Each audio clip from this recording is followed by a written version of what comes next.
What is going on, everyone? It's Austin with Moon Trades, and if you are new tuning into my YouTube channel, I do a lot of good videos about the stock market, a lot of good lessons to be learned with zero fluff, and I don't make a 30-minute video. If the video is 5 minutes long, then it's 5 minutes of information. But I'm going to jump right into this one really quick. SPY, look what it did, and I will actually play the clip of yesterday on what happened, right? So SPY pushed up and broke out of the downtrending pattern, and we called it out yesterday in the clip you're seeing right now on the screen. You know, you can go watch the video. It was going sideways and the lower lows wasn't going as low. It didn't want to break lower. So, and it recovered 100%. So we called that could have been the bottom.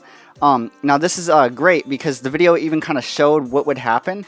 Now it didn't exactly go as low as I planned, but it did go pretty low. It hit 284.42 if I'm not mistaken, or 284 solid overnight.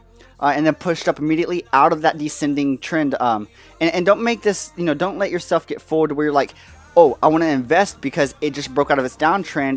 It's going up. No, there's downtrend, consolidation trend, and an uptrend. So most likely it's going to come back down and then start bouncing back up. And then whether or not it breaks highs from there, that would be where we're looking to take a position. But don't jump in a position thinking it's just going to pull back and, you know, turn around right here and then start going up, which it can, but it most likely will not do that. So I just wanted to go over SPY and show you guys. Yesterday's call out was perfect, and I'm glad that a lot of you tuned in and loved that video. We got tons of views on that video.